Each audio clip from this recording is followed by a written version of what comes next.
Invaincu depuis le début de la saison, Lorient va essayer de battre Nancy avec Ludovic Giuly titulaire dans ses rangs. De son côté, Nancy doit jouer sans André Louise et Elder suspendus et Yohan Molo blessé. Les Nancéens qui sont sur une pente descendante, une victoire, puis un nul et une défaite lors du dernier match.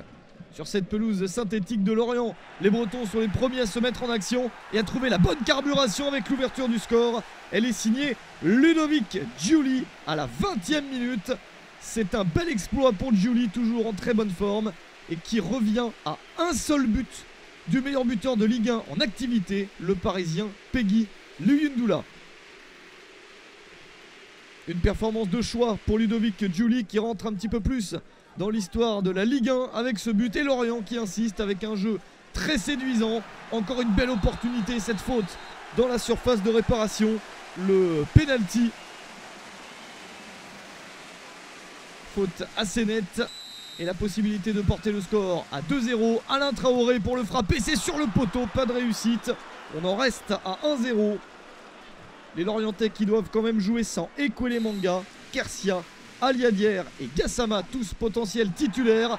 Mais ça marche très bien pour les Merlus avec ce but de Lamine Koné à la 35e minute sur cette passe magnifique sur le corner d'Alain Traoré.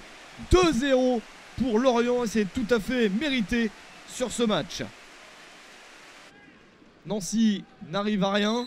Peut-être un coup de pied arrêté pour sauver les Lorrains. Ce coup franc qui était cadré, la parade de Fabien Audard qui s'est fait plaisir. Le sourire parce que son équipe fonctionne très bien et le moustoir qui peut déjà faire la fête à son équipe à la mi-temps. 2-0 et très peu de frayeur sur le but lorientais. Le président de Nancy, Jacques Rousselot, a la mine des mauvais jours. Son équipe n'est pas en très bonne forme.